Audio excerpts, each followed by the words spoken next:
तो हम लोग थे यहाँ पे।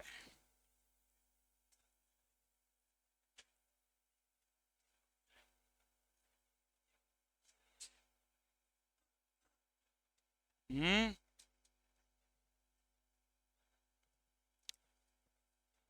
Balance electron 5।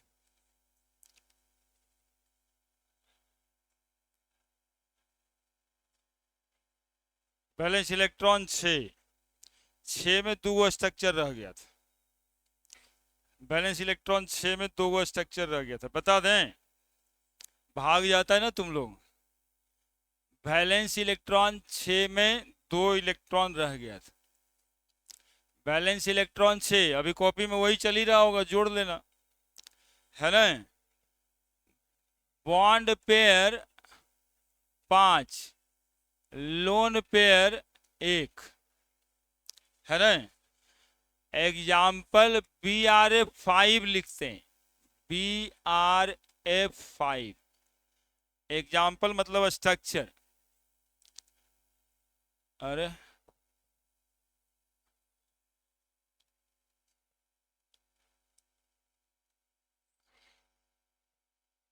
स्ट्रक्चर BRF5 का स्ट्रक्चर। तो Br के पास कितना इलेक्ट्रॉन? Br के पास वैलेंस इलेक्ट्रॉन कितना? फिर कल बारात आई आंटी, 7 गो। यही सब तो बताना चाहिए तुम लोग को यार। BRF5 देख लिया, 7 इलेक्ट्रॉन। 2 2 4 2 6 और 1 7।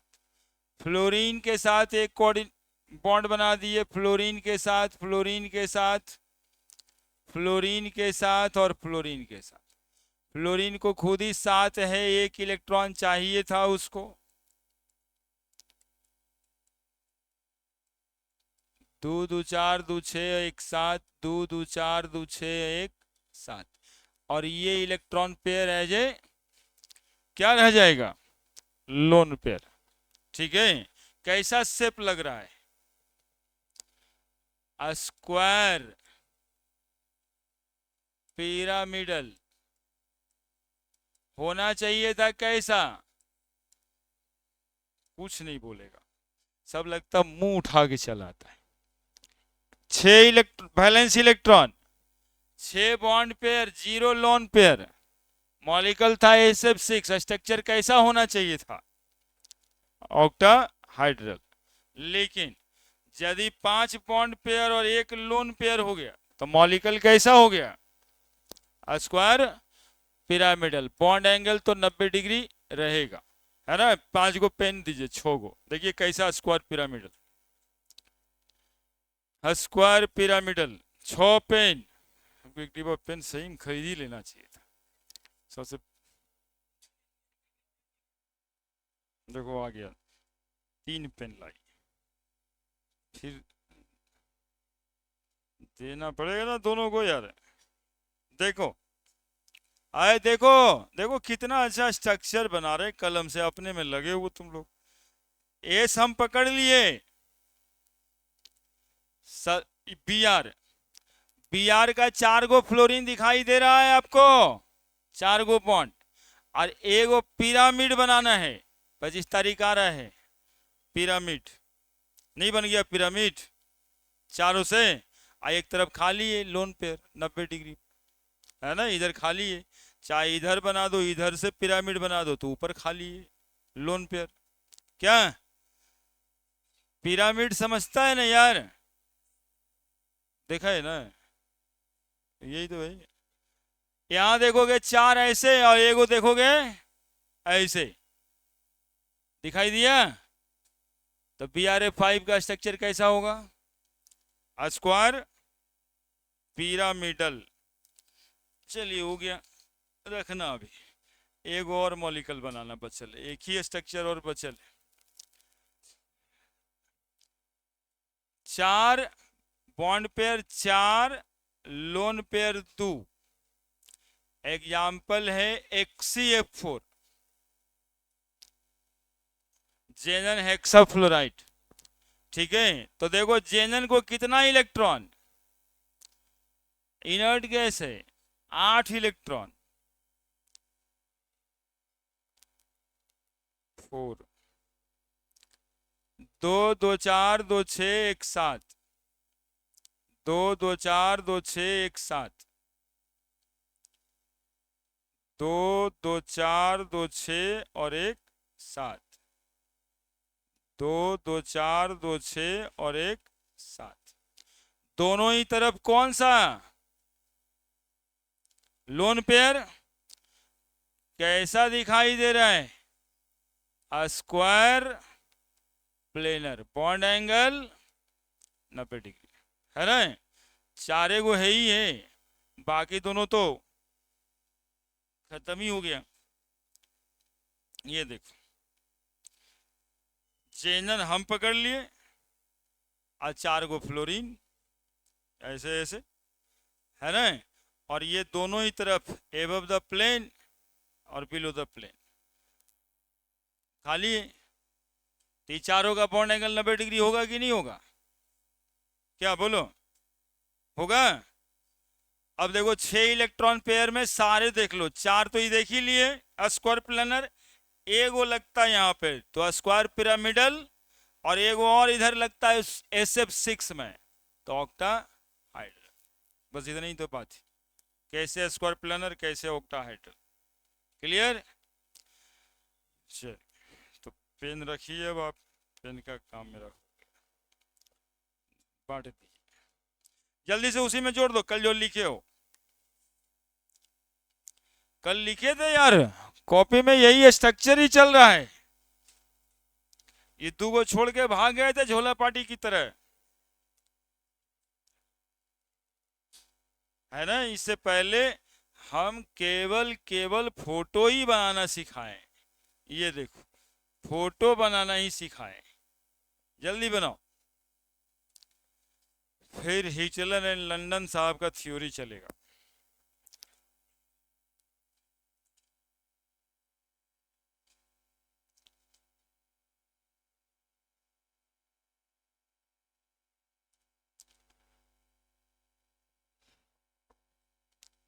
अब हर तरह के मॉलिक्यूल का ज्योमेट्री आपको पता चल जाएगा, सबको इसी से मिलाना है ना। जिसका भी स्ट्रक्चर पूछा जाएगा तो सबसे पहले उसमें वैलेंस इलेक्ट्रॉन देखना है, और ये जो डेटा है उसी से मिला लेना है कि किस तरह का मॉलिक्यूल होगा, कौन सा ज्योमेट्री होगा।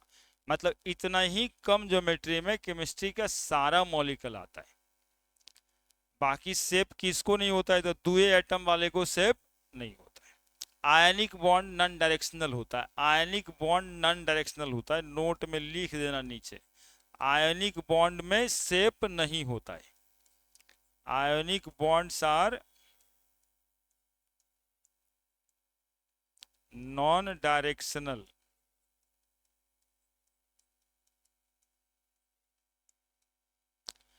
जबकि कोवैलेंट बॉन्ड डायरेक्शनल होता है।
हो गया?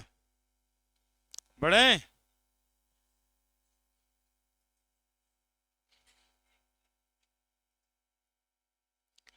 Now the valence bond theory, आज का topic valence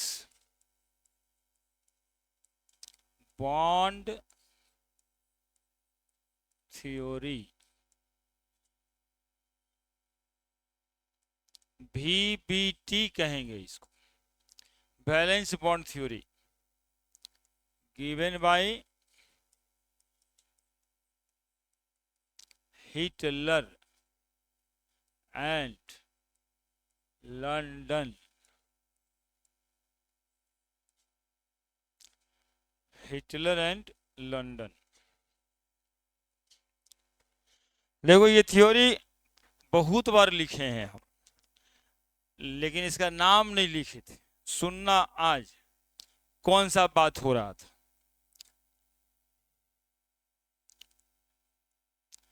formation of hydrogen molecule, इसी थ्योरी से बाकी सबके लिए सुनना है ना। इससे पहले 2 बार पहले सुन चुके हो। थ्योरी में कहा यह गया कि हाइड्रोजन एक एटम है, हाइड्रोजन चाहे कोई और एटम है, हाइड्रोजन का एग्जाम्पल लिए हैं, और दूसरा एटम हाइड्रोजन का ये है, ठीक है। अब इलेक्ट्रॉन जो है आप जानते हैं कि ऑर्बिटल में रहता है, तो इलेक्ट्रॉन स्पिन क्वांटम नंबर थोड़ा पढ़े थे तो शायद पढ़े होंगे कि उसमें स्पिन क्वांटम नंबर होता है। इलेक्ट्रॉन इधर में लिख दिए, ऐसा इलेक्ट्रॉन लिख सकते हैं जी। क्या बताता है ये दो मुंह उल्टा पुल्टा करके, एक क्लॉकवाइज और दूसरा एंटी क्लॉकवाइज, ठीक है। थोड़ा सा मैथ लगा दीजिए, कार्टेशियन साइन में जाइए, तो ये यदि न्यूक्लियस बना दीजिएगा तो इधर जो लिखिएगा तो पॉजिटिव वाला लिखिएगा स्पिन, और यदि इधर लिखिएगा तो नेगेटिव वाला स्पिन लिखिएगा। तो उधर में नेगेटिव वाला स्पिन लिखे, इधर में तो ठीक ही लिखे। कोई भी दो एटम, एक्चुअली में H2 मॉलिक्यूल है या कोई दो एटम AB मॉलिक्यूल, कोई भी दो एटम के लिए बात कर रहे हैं, तो बातें ये करनी है हमें कि जब ये मॉलिक्यूल का फॉर्मेशन करेगा तो अभी तो पहले एटम है, एक हाइड्रोजन एटम और दूसरा हाइड्रोजन एटम। जब ये मॉलिक्यूल बनता होगा यानी शेयरिंग ऑफ इलेक्ट्रॉन करता होगा, तो दोनों को एक दूसरे के नजदीक तो आना पड़ेगा। एक दूसरे के नजदीक आएगा तभी तो इलेक्ट्रॉन का शेयर होगा, ऑर्बिटल एक दूसरे में मिलेगा। तो एक दूसरे के नजदीक आने में समस्या है। क्या समस्या है? कितना तरह का फोर्स लग रहा होगा? तो करीब करीब 4 तरह का फोर्स लग रहा है। ऐसे तो 2 ही लग रहा है, लेकिन 4 क्या है सो देखो। इसका इलेक्ट्रॉन उसके इलेक्ट्रॉन को दूर भगाता होगा कि नहीं भगाता होगा? There are repulsion in between electrons of atom A and electrons of atom B. सुनते जाना। There are repulsion in between nucleus of atom A and nucleus of atom B. Repulsion ही होगा दोनों के बीच, क्या? अब there are force of attraction in between nucleus of atom A and electron of atom B. There are force of attraction in between nucleus of atom B and electron of atom A. 4 गो हुआ। If the force of attraction is more than the force of repulsion, they will come close to each other. यदि force of attraction का magnitude ज्यादा होगा force of repulsion से, तो दोनों एक दूसरे के नजदीक आएगा, ठीक है। नजदीक आएगा इसका मतलब है कि दूरियां दोनों का क्या होगा, घटेगा। ठीक है, एक दूसरे के बीच दूरी घटेगी। कब घटेगी, तो फोर्स ऑफ रिपल्सन कम होगा और फोर्स ऑफ अट्रैक्शन ज्यादा होगा। ये देखो क्या लग रहा है दोनों के बीच, तो फोर्स लग रहा है। हो क्या रहा है दोनों के बीच, डिस्प्लेसमेंट। फोर्स लग रहा है, डिस्प्लेसमेंट हो रहा है। सिस्टम की एनर्जी घट रही है, सिस्टम की एनर्जी घट रही है। फोर्स लग ही रहा है, बर्गडन हो ही रहा है, तो फोर्स इंटू बर्गडन को एनर्जी ही तो कहते हैं। और करीब आएगा, और करीब आएगा, ये दोनों एटम ए और बी फोर्स ऑफ अट्रैक्शन के वजह से और करीब आएगा। And finally they overlap with each other and leads to formation of bond and leads to sharing of electron। क्या ये जो बातें कहा गया है उसको वैलेंस बॉन्ड थ्योरी कहते हैं, और ये बात हिटलर एंड लंदन साहब कहे हैं। और ये जो फोर्स ऑफ अट्रैक्शन लगता है उसको लंदन फोर्स ऑफ अट्रैक्शन कहते हैं। क्या, तो ये दो एटम आपस में करीब कैसे आ रहा है, कौन से फोर्स ऑफ अट्रैक्शन से आ रहा है, यदि पूछा जाए तो Hitler and London force of attraction से एक दूसरे के नजदीक आ रहा है। कहां से क्रिएट हो रहा है ये फोर्स, बोले एक न्यूक्लियस और दूसरा एटम का इलेक्ट्रॉन। ये एटम हाइड्रोजन हो चाहे ए और बी, कोई भी एटम हो, सब में यही होगा और तभी कोवैलेंट बॉन्ड का फॉर्मेशन होगा। क्या लगता है आपको कि ऐसा ही होता होगा कि नहीं होता होगा? दो गो एटम यहाँ यहाँ है, दोनों को बंधना है, तो ये दोनों तो पहले नजदीक आ रहा होगा। तो नजदीक कैसे आएगा, तो फोर्स ऑफ अट्रैक्शन का मैग्नीट्यूड यदि फोर्स ऑफ रिपल्सन से ज्यादा होगा तभी आएगा।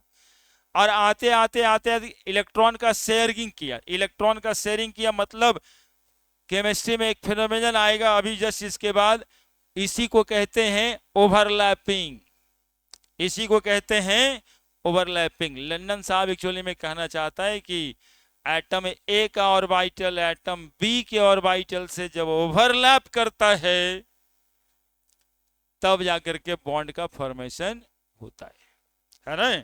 तो ये बता रहे हैं, वैलेंस बॉन्ड थ्योरी में बताया गया है कि how the covalent bond is form, है ना, how the sharing of electron occurs, कैसे इलेक्ट्रॉन का शेयरिंग होता है। हाइड्रोजन एटम लिखे हैं या फिर एटम ए और atom B, atom A atom B नजदीक आ रहा है और यहां पर बन गया मॉलिक्यूल ए बी या मॉलिक्यूल H2, है ना, एटम H और दूसरा एटम H, ये बी। ठीक है, चलिए जल्दी से फोटो बनाइए फिर थ्योरी लिख देते हैं।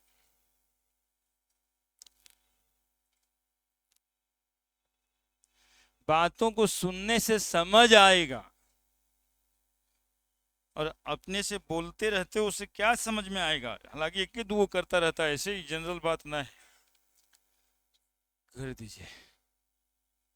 Balance bond theory given by Heitler and London, एक क्वेश्चन तो ये खुद ही है। Balance electron pair repulsion theory given bye, कौन दिए थे? लो, कोई नहीं बताता है, देखो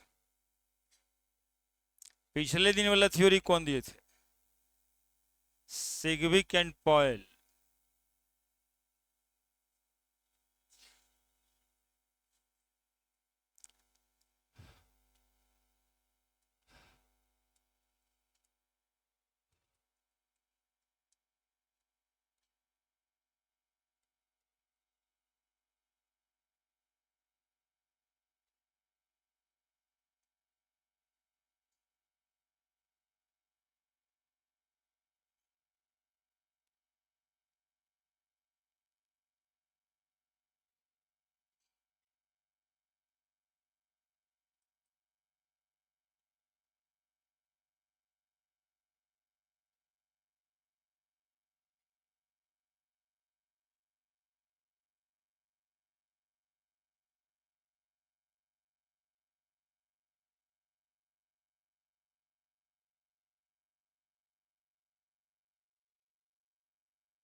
जैसे जैसे क्लोज आ रहा है फोर्स और डिस्प्लेसमेंट के बराबर वर्कडन हो रहा है, और वर्कडन हो रहा है तो एनर्जी रिलीज हो रही है, मॉलिक्यूल मिनिमम एनर्जी पे बनता है।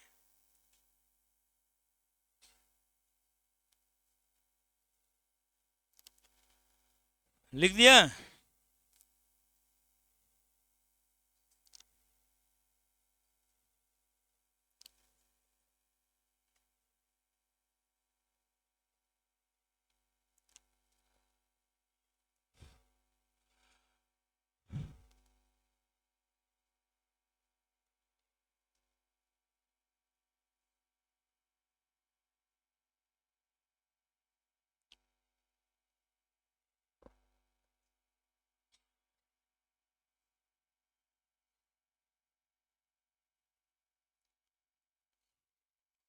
लिखे, इतना ही बात लिखना है जितना समझा है, और वही समझ में आ रहता है तो लिखने में थोड़ा कम लगता है मेहनत। ऐसे थ्योरी रटना पड़ता है, लेकिन रटने के लिए कोई बात ही नहीं। Balance bond theory, when atom A and atom B, कोई भी एटम ए और B form covalent bond, there are following type of force operate।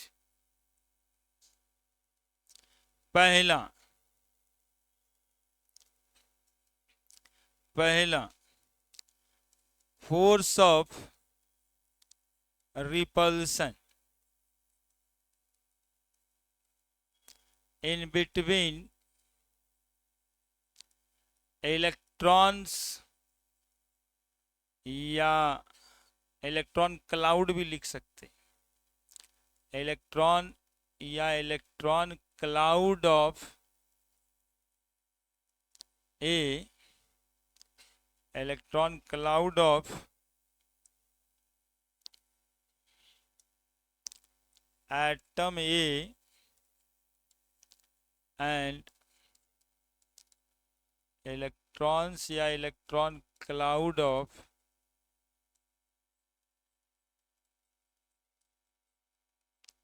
Atom B. दूसरा, force of repulsion in between nucleus of atom A and nucleus of atom B। तीसरा, force of attraction in between nucleus of atom A and electrons of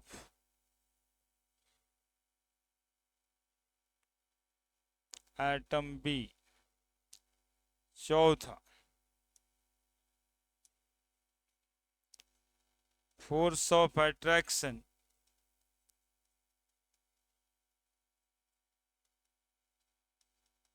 in between nucleus of atom B and electrons of atom A।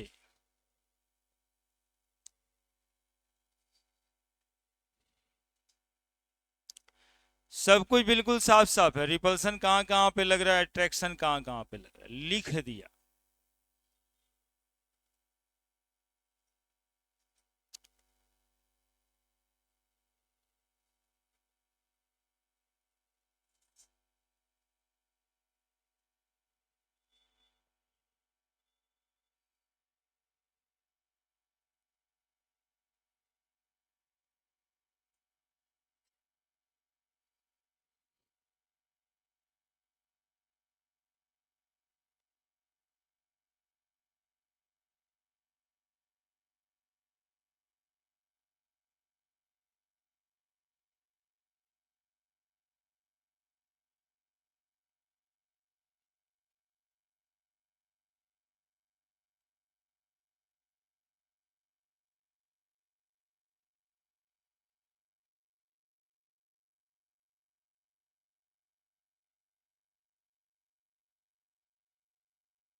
कोई दिक्कत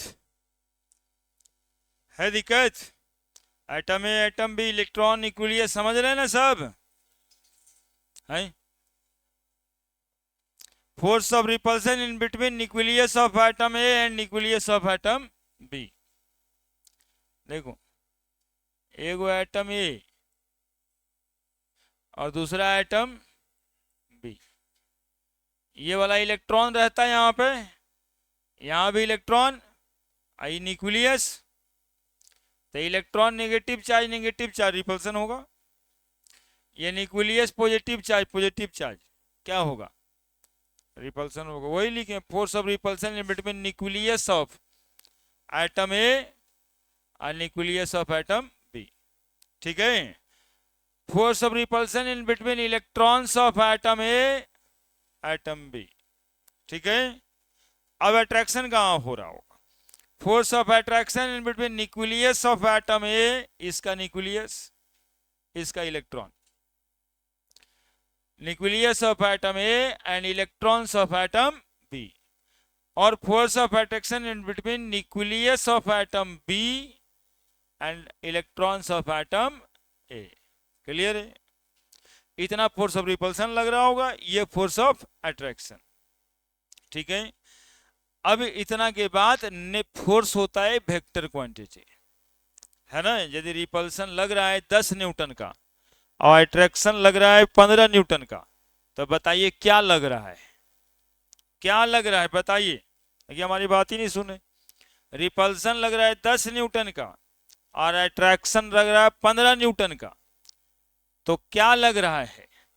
तो 5 Newton का attraction लग रहा है ना? 15 में से 10 खत्म हो गया दोनों।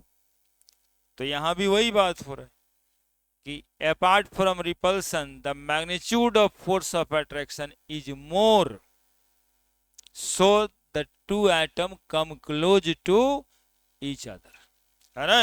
ये दोनों एटम के बीच बॉन्ड बनना है। तो दोनों एटम के बीच बॉन्ड बनेगा कब? जब दोनों एक दूसरे से मिलेगा तब ना। अब ऐसे ही तो शादी ब्याह होता है यार, एक घर यहाँ एक घर वहां। अब ये दोनों में रिश्ता ठीक हुआ है, अब रिपल्सन लगवाने वाला समाज का आदमी रहता है, वो घर वो तो हम तो नहीं कहेंगे। तो फिर वो आए मामा जी है वैसे घर में ब्याह होता है, कहाँ तुम ये कर रहा है? मतलब मोटे मोटे तौर पर रिपल्सन बता रहे। फिर घर वाले अपने लोग आए, मेहमान जी, नहीं नहीं सब अच्छा है, कहीं कोई दिक्कत है? इतना बढ़िया तो है। अब क्या होने लगा? बढ़िया है कि खराब है, बढ़िया है कि खराब? ज्यादा लोग कहे बढ़िया है, तो जो खराब कर रहे थे खत्म। अब बढ़िया है तो दोनों मिल के वो थोड़ा दूर चलेंगे, ये थोड़ा दूर चलेंगे ना। देखो बाराती में वो समधी मिलन होता है तो थोड़ा दूर वो चलेंगे, थोड़ा दूर वो चलेंगे, फिर कोई थोड़ा करेंगे, ना ना ना ठीक है यहीं तक ठीक है, फिर गए ना थोड़ा दूर और चलिए ना, थोड़ा दूर फिर वो चलेंगे। लाइक दैट दोनों के बीच में पहले तो माला पहना पहनी ससुर लोगों का होता है ना? तो बस वही है, यहाँ भी बॉन्डिंग करा रहे हैं, दो एटम है, पहले रिपल्सन हो रहा है ना? इसका इलेक्ट्रॉन उसका इलेक्ट्रॉन, इसका न्यूक्लियस उसका न्यूक्लियस रिपल्सन कर रहा है। बाद में अट्रैक्शन हो रहा है, वो उसका न्यूक्लियस इसके इलेक्ट्रॉन को, इसका न्यूक्लियस उसके इलेक्ट्रॉन को, और ये अट्रैक्शन का मैग्नीट्यूड ज्यादा है, इसलिए दोनों एटम एक दूसरे के नजदीक आए, और नजदीक आते आते ऑर्बिटल क्या करेगा? ओवरलैप करेगा, तो बॉन्डिंग हो जाएगी। यही तो है मोटे मोटे तौर पे। लिख लिया? लिख लिया? अब यहां से लिखेंगे इसके नीचे से, if magnitude of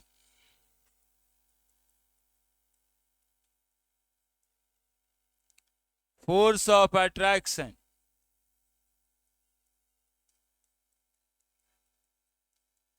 is greater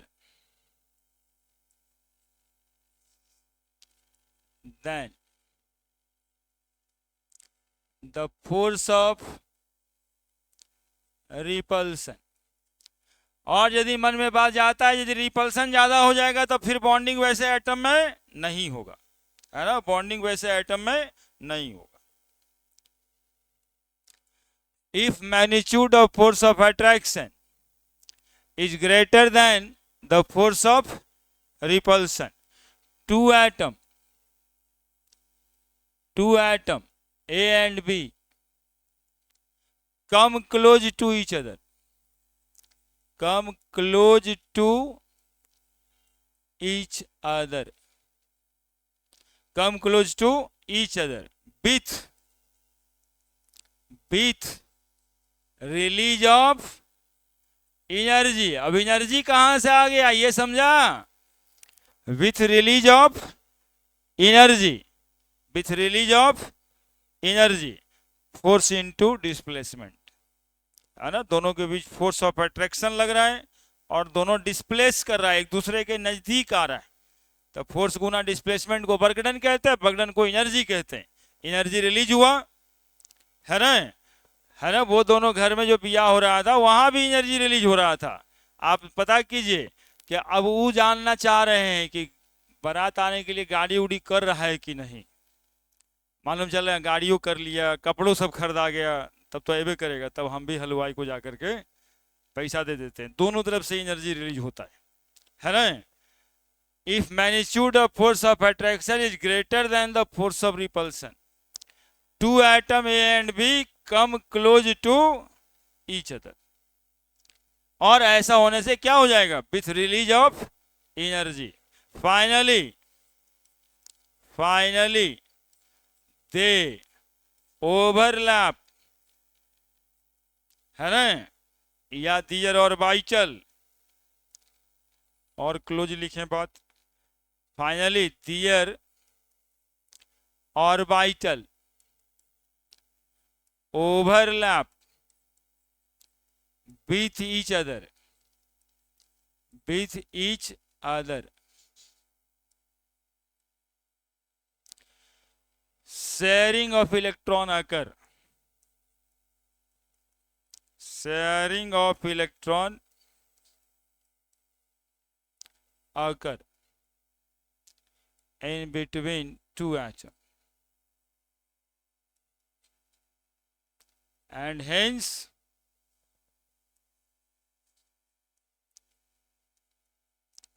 formation of chemical bond or covalent bond takes place।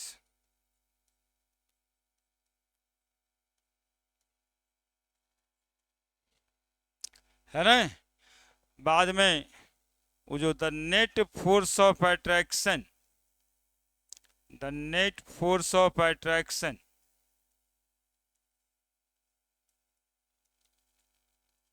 in between atom called as London force of attraction, और इसका एक और नाम है इंटर एटॉमिक अट्रैक्शन।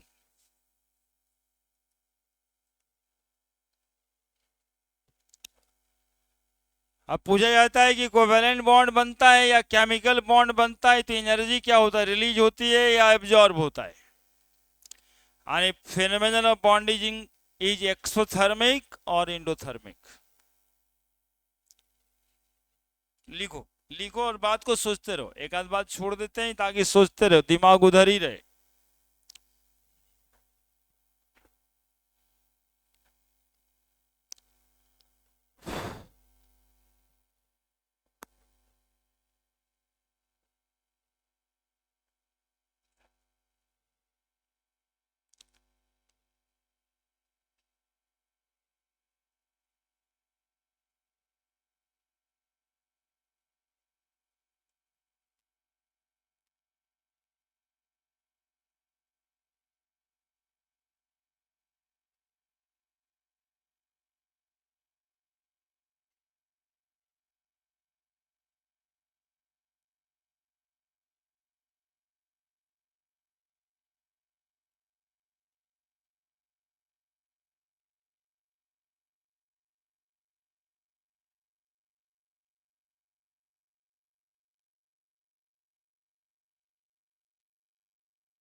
अब बैलेंस बॉन्ड थ्योरी कौन सा कॉन्सेप्ट दिए? तो ओवरलैपिंग का कॉन्सेप्ट दिए। इस ऑब्जेक्टिव क्वेश्चन नहीं लिखा हुआ है कि they are vital overlap with each other.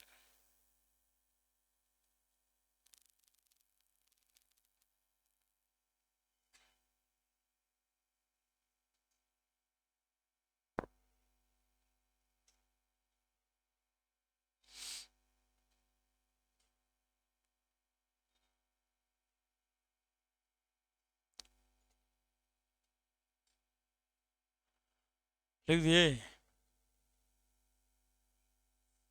हाँ, द नेट ऑफ लिख दिए हैं, नेट फोर्स ऑफ अट्रैक्शन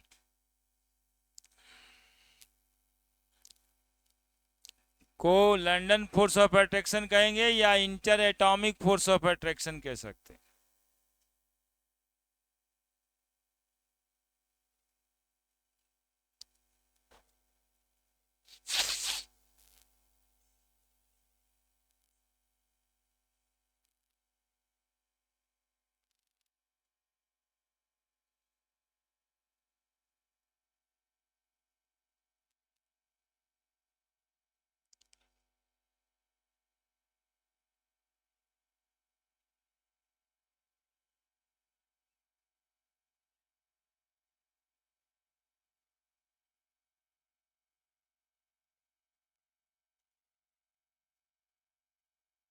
लिखे?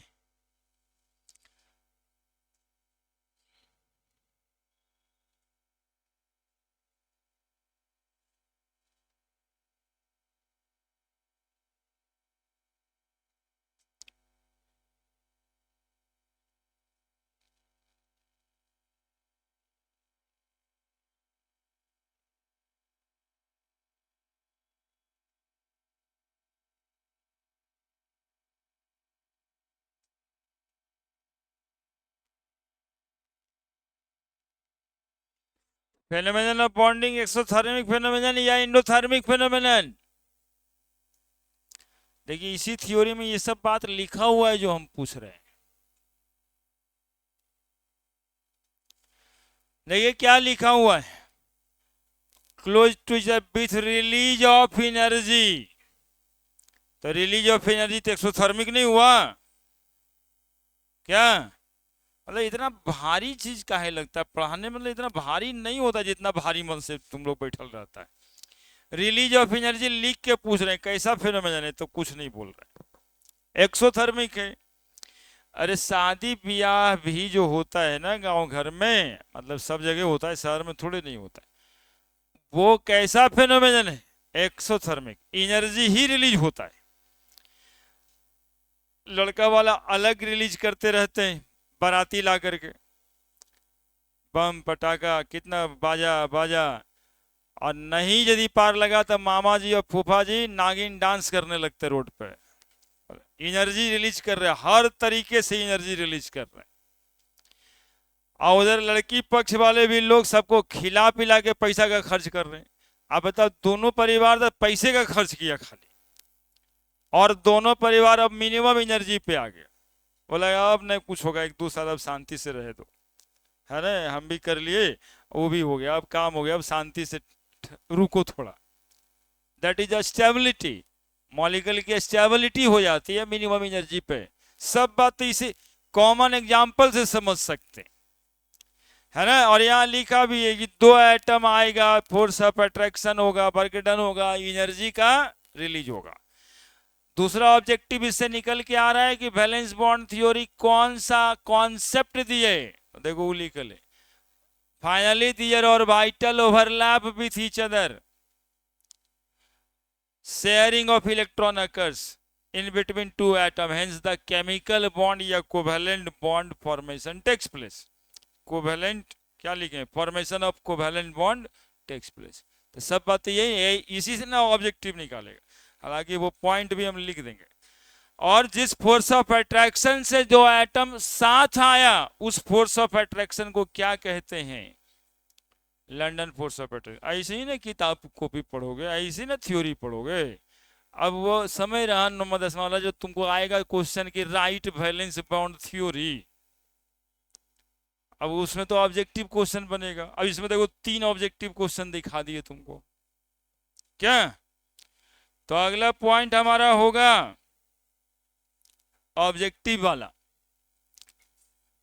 Formation of chemical bond. Formation of chemical bond is an exothermic phenomenon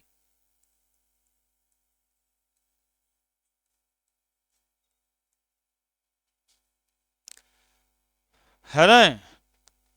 energy profile diagram,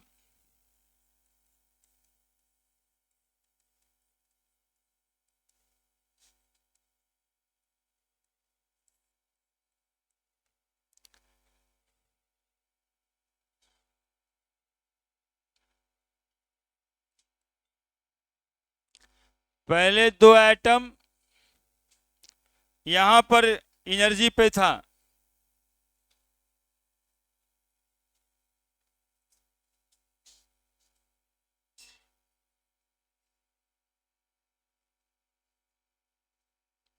दो एटम ए और B इस energy पे था। अब जैसे जैसे दोनों एक दूसरे के नजदीक आया, एनर्जी घटता चला गया और घटता चला गया। अब यहां पर जब आया ये, तो एक दूसरे से एटॉमिक ऑर्बिटल ओवरलैप कर गया।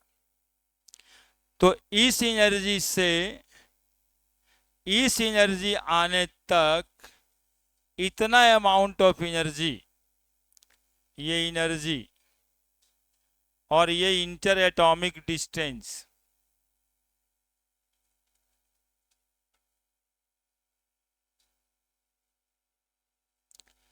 तो एटम एक दूसरे के नजदीक आता चला गया, आता चला गया, आता चला गया, और फाइनली वो क्या हो गया, ओवर लैप हो गया। इसको थोड़ा दूर बना देते हैं।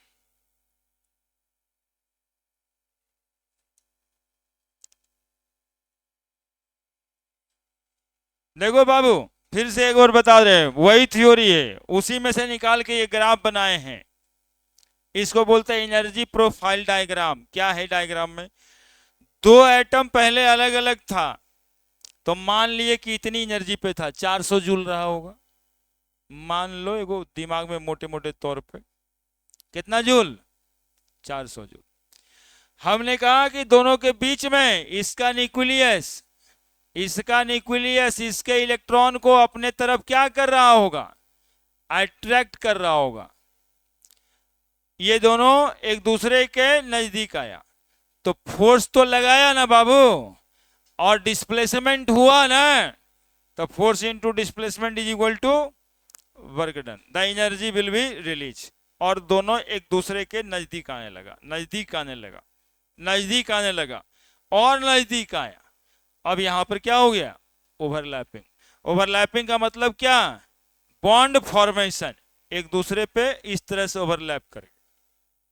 ठीक है, तो बताओ ये 400 जूल, अब मान लो कि ये 100 जूल पे आ गया, तो बताओ 300 जूल अमाउंट ऑफ एनर्जी क्या हुआ, रिलीज हुआ। हमने एटम का नाम लिखा ही नहीं है कोई, तो कोई एनर्जी लिख देंगे, 400 जूल, 100 जूल, तो 300 amount of energy, 300 joule amount of energy क्या हुआ बोलो, amount of energy released, amount of energy released.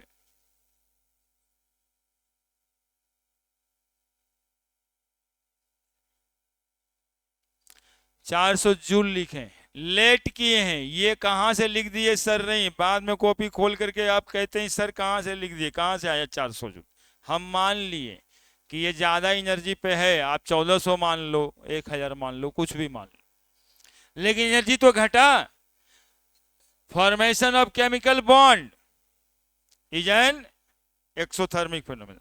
Inter atomic distance, graph को उधर से पढ़ना है ना, ग्राफ को उधर से पढ़ना है कि दूरी ज्यादा है, जैसे जैसे इधर आ रहे हैं क्लोज आ रहे हैं, क्लोज आ रहे हैं, क्लोज आ रहे हैं। लिखिए, बनाइए।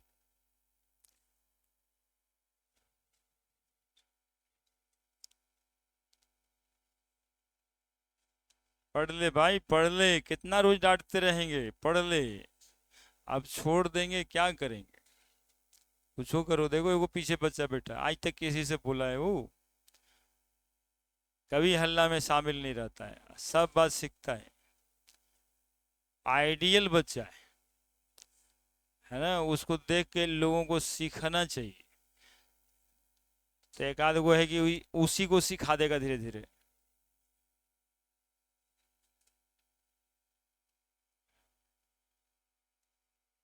बातें को सुनेगा तब ना समझेगा इसमें क्या ऐसा है जो नहीं समझ में आया। जो सुना समझ आया। अब जो सुनने में ही इंटरेस्ट नहीं था, कहाँ पढ़ा है सर? तो बहुत रामायण होता है। इतना इतना जो है गांव में क्या होता है, शाम में शिव चर्चा। तो ये क्या गुण सब में चला ही जा रहा है, रोज चर्चा करने के लिए बैठ जाता है। लेकिन वहां से निकलने के बाद या वहीं पे जानते हैं जी, फलना है ना, बस वैसे ही है। वह कुछ नहीं है। अब बैठे हैं भगवान के भक्ति में, अब बतिया रहे हैं।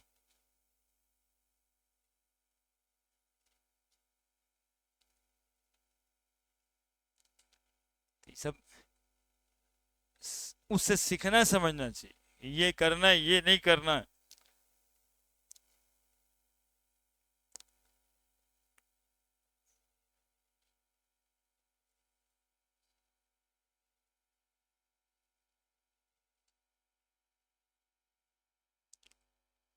एक तो होता है कि परीक्षा में कुछ पूछा, उसका आंसर हम कुछ लिख दिए, लगभग लिखिए दिए थे, ठीक है था, समझ आया था कुछ है ये नहीं, लिख तो दिए थे। लेकिन एक बात है ना, समझ आया था, ये पूछ रहा था, इसका लिखे थे, ये तो हम जानते ही, दो मैटर है। तो 9th में काम वही वाला चलता था। परीक्षा से 2 दिन पहले पढ़ लेंगे। और कॉन्सेप्ट ऑफ ओवरलैपिंग कौन दिया, पूछ दिया क्या? ये वाला तो एग्जैक्टली याद ही नहीं था।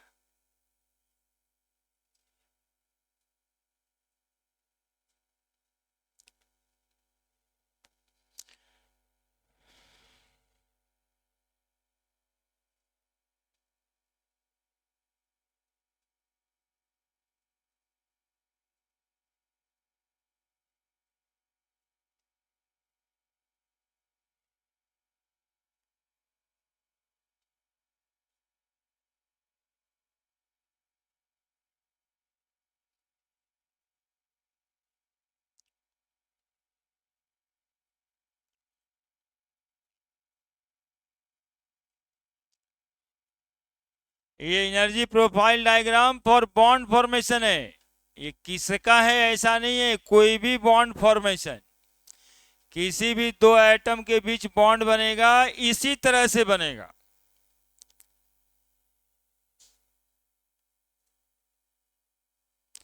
बोले वैलेंस बॉन्ड थ्योरी क्या है? तो बोले एगो ब्याह कैसे होता है उसका कॉन्सेप्ट है कि दो आदमी कहीं ना कहीं होंगे, दोनों के बीच बात हुआ, फिर दोनों एक दूसरे के नजदीक आना लगे, है ना?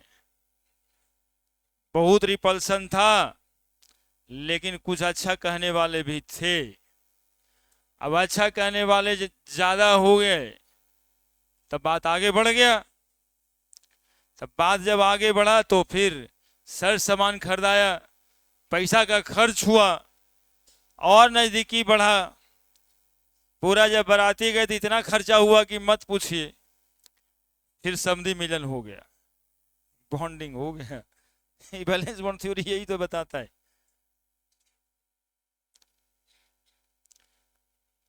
और ये कितना छोटा सा कंसेप्ट, नहीं जाने तो बैलेंस बॉन्ड थ्योरी पता नहीं का है कैसे, कितना छोटा सा बात।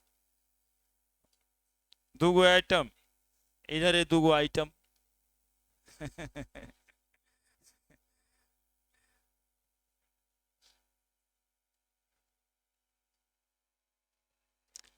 अगला पॉइंट, ऑब्जेक्टिव बदल लिखेंगे।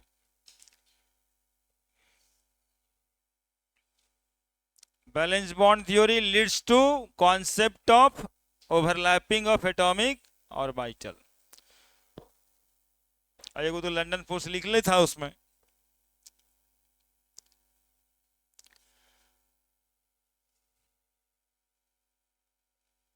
बढ़िया है।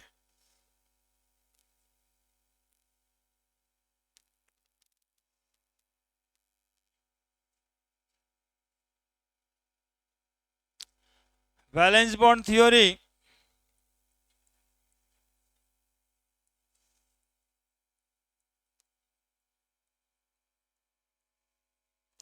gave rise to concept of overlapping of atomic orbital।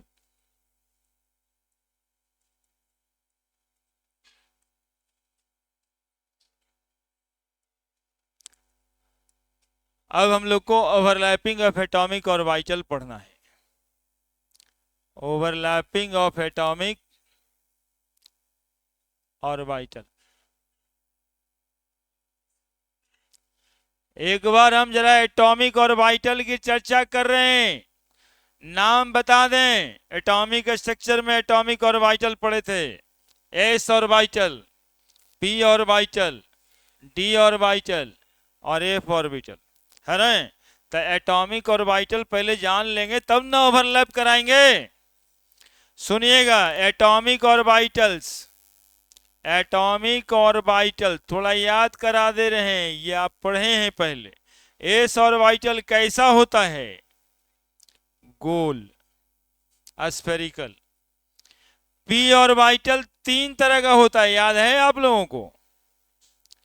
P orbital 3 तरह का होता है। एक होता है ऐसा, क्या नाम है इसका? पीजेड, आज पढ़ लीजिए। दूसरा ऑर्बिटल है ऐसा, पी वाई कर लीजिए। और तीसरा ऑर्बिटल है ऐसा, पी एक्स कर लीजिए। यानी पी ऑर्बिटल का शेप डमरू के जैसा होता है, डम्बेल होता है, डम्बेल। ये होता है सिमेट्रिकल। और डी ऑर्बिटल का सेट 5 तरह का होता है ना। डी ऑर्बिटल 5 तरह का होता है, जिसमें एक तरह है ये,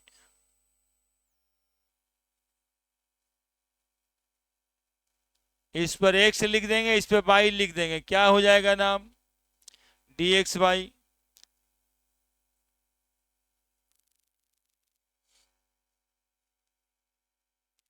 डी वाई जेड।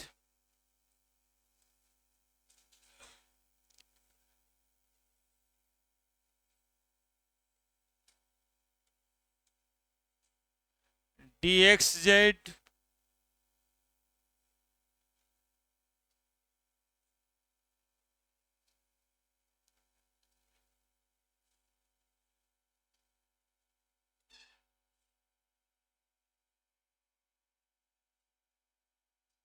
क्या नाम है जी इसका?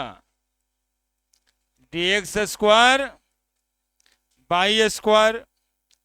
एक और डी ऑर्बिटल होता है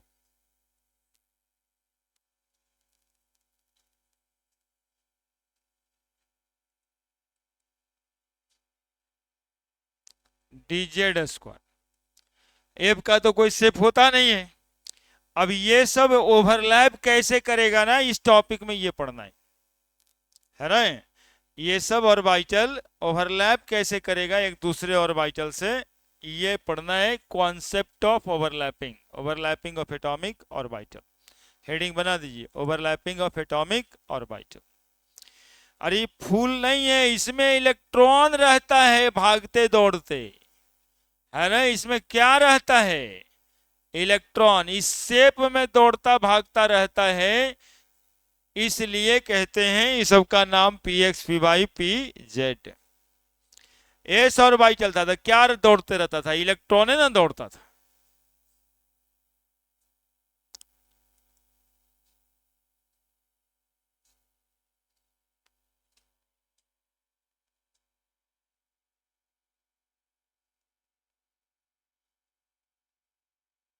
ये एटॉमिक ऑर्बिटल में पढ़े थे आप।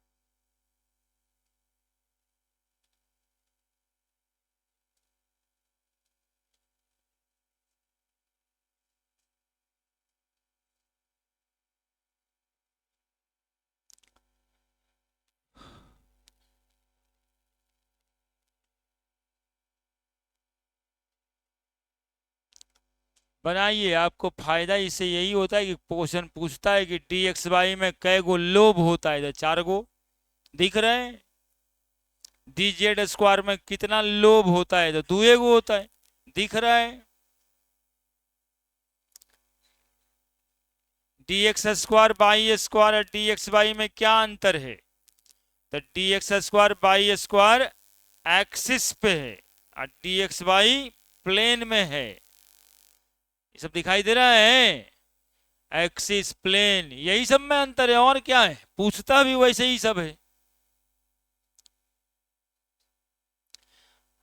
हम लोग पढ़ेंगे अब ये सब ओवरलैप कैसे कैसे करता है। डबल बॉन्ड में सिग्मा बॉन्ड और पाई बॉन्ड बनता है, जानता है तुम लोग? Pi bond. चलिए अबोध बालक,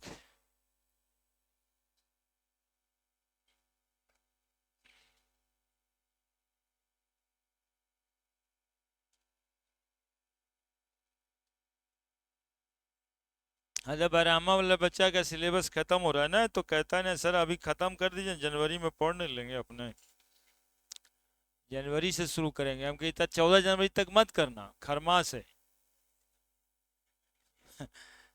15 तारीख से स्टार्ट कर, 2 तारीख से परीक्षा है। अब पहला दिन बायोलॉजी,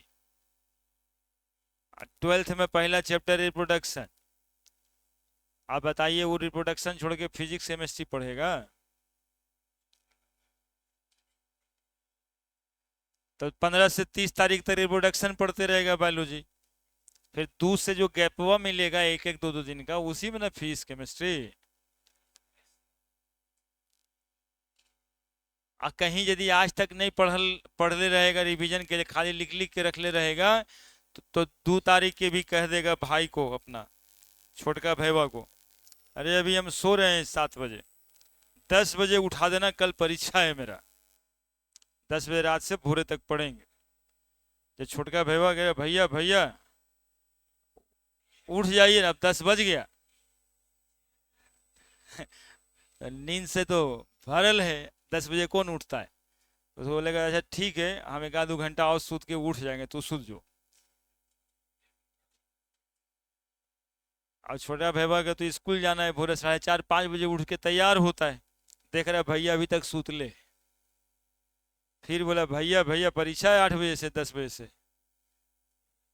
तब भैया को बोल रहे हैं अरे गधा, जब आज तक हम नहीं पढ़े तो अब 2 घंटा में पढ़ के क्या करेंगे? तुम जो स्कूल हम देख लेंगे।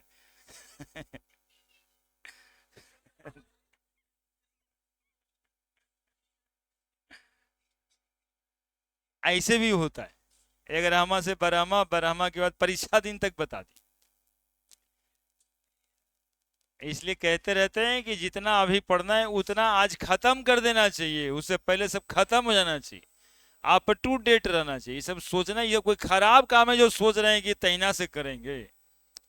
15 तारीख के बाद फुर्सत कहाँ मिलेगा, हमें बताओ ना तुम। 14 जनवरी को चूड़ा दही वाला है, 25 तारीख से लेके 5 तारीख तक न्यू ईयर आते रहेगा,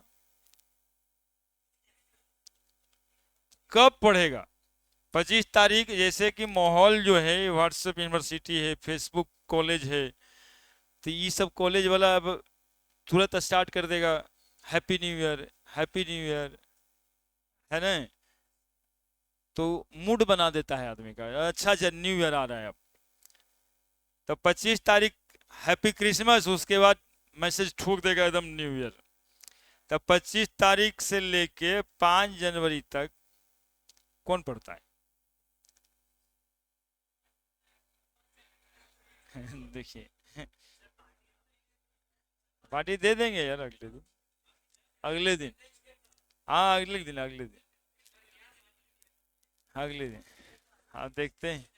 अब देखिए, हम पढ़ने के लिए बता रहे थे, हमरे उलझा रहा है पार्टी पे। बच्चा सब तो ऐसे तेज हो गया है, कुछ बोलिए तो देखिए उसमें। हम थोड़ा एग्रेसिव बनाना चाह रहे हैं कि नहीं भाई, वो समय नहीं रहता है, पढ़ना रहता है, नहीं तो सब रखा जाता है। ठीक है। अब ये ऑर्बिटल ओवरलैप कैसे करेगा? दो तरह से ओवरलैप करता है। Overlapping is of two type.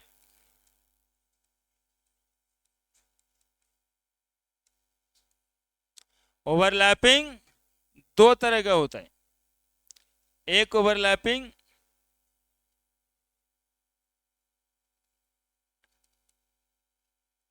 ऐसे, समझिएगा, बहुत आसान है।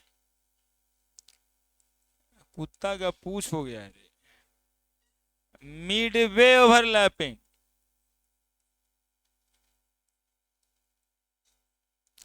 कैसा ओवरलैपिंग बताते हैं। मिड वे का मतलब क्या है? अब देखिएगा, साइड वे ओवरलैपिंग।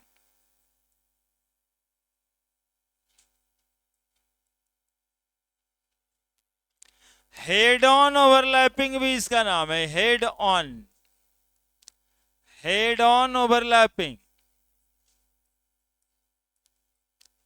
और इसका नाम है लैटरल ओवरलैपिंग।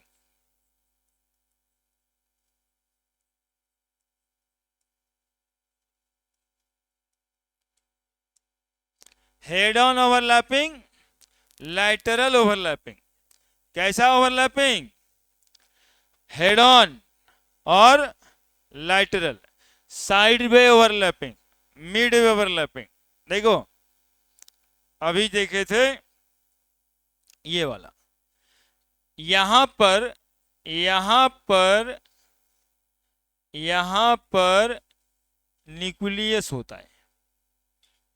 ठीक है।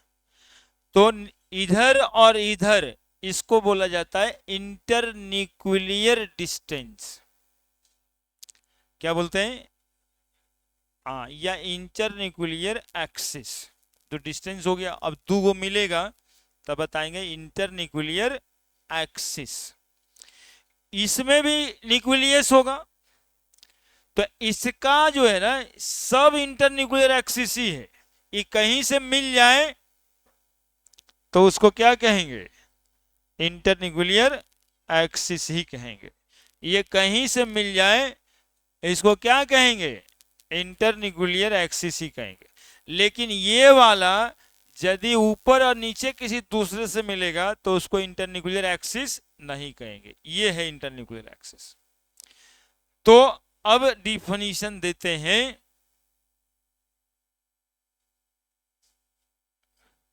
कि if the overlapping of atomic orbital occurs at the internuclear axis, it called as midway overlapping. If the overlapping, if the overlapping of atomic orbital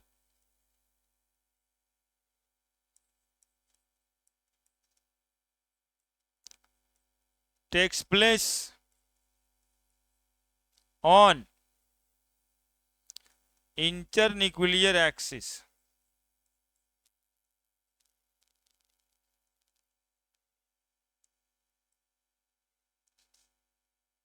at internuclear axis, it called as midway overlapping.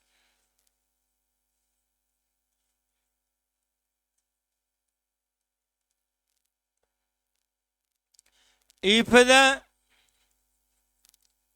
overlapping of atomic orbital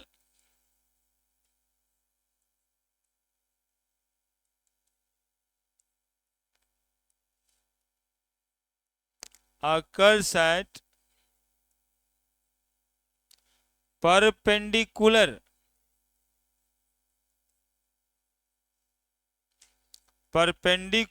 to internuclear axis,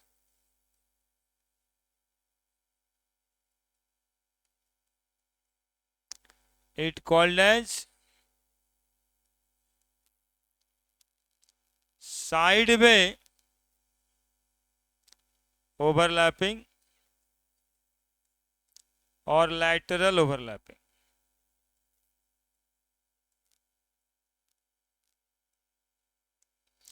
S और वाइटल हमेशा mid overlapping में जाता है, क्योंकि वो non directional होता है, सारा एक्सिस उसका इंटरन्यूक्लियर एक्सिस ही है। एस और vital always undergoing head on overlapping।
अब क्या बताने वाला है तुम उसको, सब बता ही देगा आज।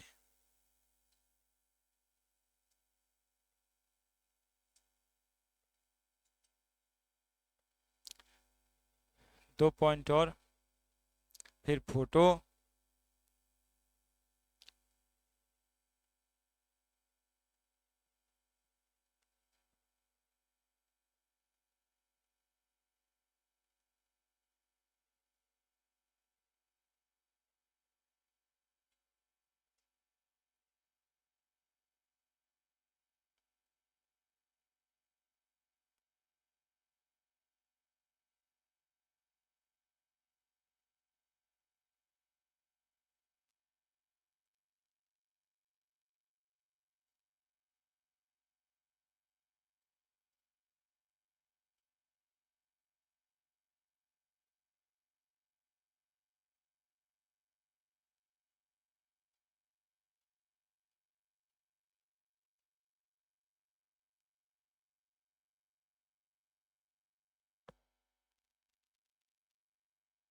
लिखा, अब देखो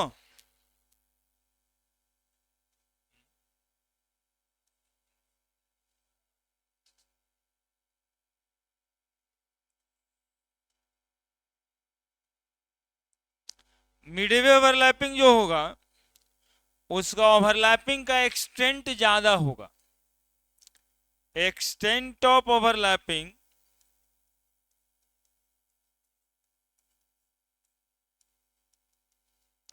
इज मैक्सिमम।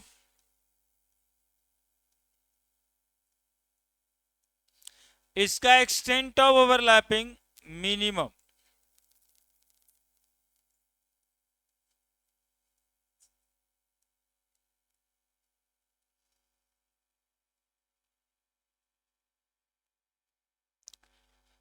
ये लीड्स टू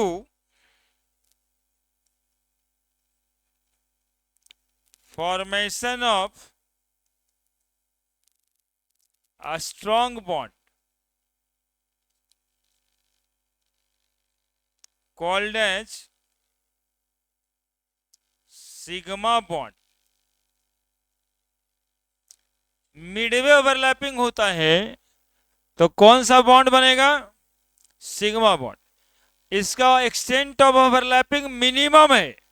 जब ओवरलैप कम किया है तो जो बॉन्ड बनेगा वो कमजोर बनेगा, और कमजोर बॉन्ड बनेगा तो उसको हम लोग कहेंगे pi bond.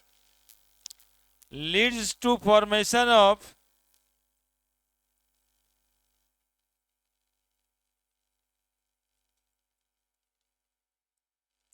weak bond and called as pi bond.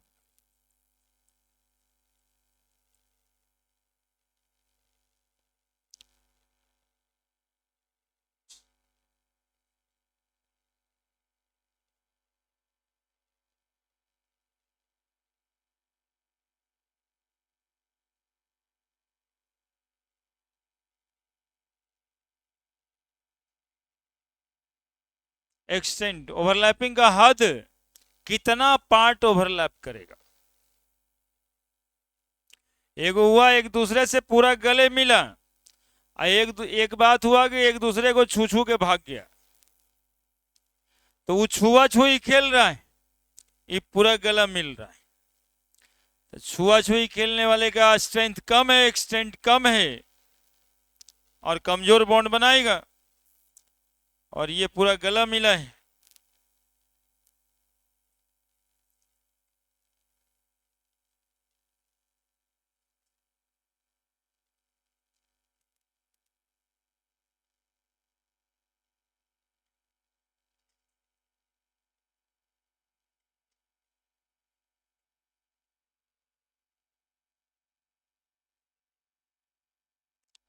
अगले वीक में एक बैच स्टार्ट करेंगे ऑर्गेनिक केमिस्ट्री का, लेकिन टाइमिंग है उसका 11 से 1 एमडब्ल्यूएफ में। हाँ, और दूसरी बार 15 जनवरी के आसपास में, 10 जनवरी के आसपास में शाम में स्टार्ट करेंगे 6 से 8। तो दिमाग अभी से लगा दीजिएगा, यदि 6 से 8 आपको टाइम नहीं होगा, है ना, तो 11 से 1 वाला ज्वाइन कर लीजिएगा। यही सोमवार के बाद हो सकता है बुधवार को स्टार्ट करें, है ना, बता दें। और यदि आपके पास टाइम है तो ये बैच तो चल ही रहा है, तो डेली करना होगा उसको। ऑर्गेनिक का एक और बैच स्टार्ट करेंगे, है ना, तो उस बैच का टाइम रेगुलर में आप लोग समझिए उसको। जैसे आज आते हैं टीटीएस में, तो एमडब्ल्यूएफ में भी 6 से 8, है ना, एमडब्ल्यूएफ में भी 6 से 8, 6, और टीटीएस में भी 6 से 8 जनवरी में 10-12 तारीख से ऑर्गेनिक शुरू कर देंगे। इसमें अब 2 चैप्टर है हमारे पास, थर्मोडायनामिक्स और इक्विलिब्रियम। तो ये थर्मोडायनामिक्स से इक्विलिब्रियम होते होते होली आ जाएगा, तो इसको छोड़ देते हैं और दूसरा किताब स्टार्ट कर देते हैं, तो वो भी होली आते आते वहाँ उसको भी पूरा ये कर लेंगे। लेकिन उसमें हम बता दें, जब ऑर्गेनिक केमिस्ट्री स्टार्ट होगा तो ऑर्गेनिक केमिस्ट्री में 11th और 12th मिडल रहता है ना, मतलब 12th एकदम अलग होगा, 11th अलग एकदम अलग होगा, ऐसा नहीं होगा। उसमें 11th के कॉन्सेप्ट नहीं होने से 12th समझ नहीं आएगा बहुत अच्छे से, दिक्कतें आएगी, ठीक है। तो उसको समझना है बढ़िया से, हम डरा नहीं रहे, हम जो ओरिजिनल बात है कह रहे हैं कि शुरू से उसको समझना है कि वो ऐसा नहीं है कि 11th अलग है और 12th अलग है ना, उसको समझना है कि दोनों साथ साथ। तो समझ गए हम क्या कह दिए। एगो 11 से 1 अगले सप्ताह में स्टार्ट करेंगे और एक ठो 6 से 8 ही स्टार्ट करेंगे, ठीक है। तो 2 टाइम दिए आपको, वो दोनों में से जहां शूट करेगा, यदि 6 से 8 शूट नहीं कर रहा होगा तो फिर अगले सप्ताह में जुड़ जाइएगा, और यदि शूट कर रहा होगा तो इसको छोड़ दीजिएगा, वो पढ़ाएंगे ही शाम में, ठीक है। दोनों ही बात आपके दिमाग में दी। ओवरलैपिंग देखो, पहले से ओवरलैपिंग देखो, मिडवे ओवरलैपिंग, हाँ, और सिलेबस वगैरह का टेंशन बिल्कुल नहीं रखना है, हम सब खत्म कर देते। हम 12th में कहाँ ऐसा रहता तो कहता नहीं बजा कि खत्म नहीं हुआ, हम नवंबर में चढ़ गए थे सिलेबस पे, पूरा पैर चढ़ा दी, अब कहाँ बचा। अब एगो चैप्टर पे चले हमको लास्ट में बायोमोलिकल, तो उस सब में कोई दिक्कत नहीं आता है, सब कर लेंगे। अब देखो कैसा कैसा ओवरलैप एग्जाम्पल है मिडवे ओवरलैप का। एग्जाम्पल एस ऑर्बिटल का overlap, S overlap, S P overlap, PZ overlap, ये सब ओवरलैप मिडवे ओवरलैपिंग है ना। ये सब ओवरलैप मिडवे ओवरलैपिंग है। देखो कैसे, एस ऑर्बिटल देखे अभी, एस ऑर्बिटल दूसरे का, देखिए इसी को कह रहे हैं overlapping, S overlap. S P overlap, देखिए ये पी ऑर्बिटल और ये एस ऑर्बिटल ओवरलैप है ना। ये न्यूक्लियस है इसका, ये न्यूक्लियस है इसका, इंटरन्यूक्लियर एक्सिस पे है या नहीं है। यदि ये पी ऑर्बिटल को हम लोग खड़ा कर देंगे, लीजिए ये पी ऑर्बिटल पी एक्स वाला, तो एस ओवरलैप को भी ला करके यहाँ खड़ा कर देंगे। देखिए इंटरन्यूक्लियर एक्सिस पे है कि नहीं, इसका न्यूक्लियस भी यहाँ पे, इसका न्यूक्लियस भी यहाँ पे, है ना। तो एस पी के साथ जो ओवरलैप करेगा हमेशा क्या करेगा, इंटरन्यूक्लियर एक्सिस पे करेगा, इंटरन्यूक्लियर एक्सिस पे करेगा। एस ऑर्बिटल सिमेट्रिकल होता है, इसका हर एक्सिस इंटरन्यूक्लियर एक्सिस ही होता है। पीजेड ओवरलैप, पीजेड और दूसर का पीजेड, देखो मिल गया, कौन बड़का भारी बात। ये जो एरिया हुआ कॉमन हो गया दोनों ऑर्बिटल का, ये न्यूक्लियस है यहाँ पे, ये न्यूक्लियस है यहाँ पे, ये ऑर्बिटल पीजेड, ये ऑर्बिटल पीजेड, पीजेड ओवरलैप कौन से एक्सिस पे हुआ, इंटरन्यूक्लियर एक्सिस पे हुआ। अब वहां कौन सा ओवरलैप लैटरल ओवरलैप कहलाएगा। क्या लिखे थे लैटरल ओवरलैप का एग्जांपल, कि when overlapping occurs perpendicular to the internuclear axis. तो देखिए px वाला फोटो थोड़ा टेढ़ा बनाए थे, एक px दूसरा px, देखिए ओवरलैप छुआ छुई हुआ है, ये न्यूक्लियस यहाँ, ये न्यूक्लियस यहाँ, इसका इंटरन्यूक्लियर एक्सिस यहाँ ऊपर नीचे परपेंडिकुलर डायरेक्शन में। तो ऐसा ओवरलैप को क्या कहेंगे, लैटरल ओवरलैपिंग। और ये कौन सा बॉन्ड बनाएगा, पाई बॉन्ड बनाएगा। ये ओवरलैपिंग का एक्सटेंट, ओवरलैप करने की हद कम है, यहां ओवरलैपिंग ज्यादा हुआ है, यहां ओवरलैपिंग कम हुआ है। Px overlap, P by overlap, P by देखिए ऐसे, पी बाई एकदम सीधा वाला, पी बाई एकदम सीधा वाला, है ना। ये इतना सा एरिया ओवरलैप हुआ, इतना सा एरिया ओवरलैप हुआ, ये न्यूक्लियस यहाँ पे, ये न्यूक्लियस यहाँ पे। बताओ न्यूक्लियस इंटरन्यूक्लियर एक्सिस है किधर, इधर, ओवरलैपिंग किधर हुआ, 90 डिग्री पे परपेंडिकुलर। क्या, तो ये बनाएगा कौन बॉन्ड, पाई बॉन्ड, इससे बनेगा कौन बॉन्ड, पाई बॉन्ड, और इस सबसे बनेगा कौन बॉन्ड, सिग्मा बॉन्ड, इस सबसे बनेगा सिग्मा बॉन्ड। बस इतना ही तो बात है कि सिग्मा और पाई कैसे बनता है ना। ये ओवरलैपिंग से बनेगा सिग्मा बॉन्ड। बना ये फोटो, लैटरल ओवरलैपिंग किसको कहते हैं, मिडवे ओवरलैपिंग किसको कहते हैं, आपने देख लिया है ना। उसको कहेंगे लैटरल ओवरलैपिंग, इसको कहेंगे मिडवे ओवरलैपिंग।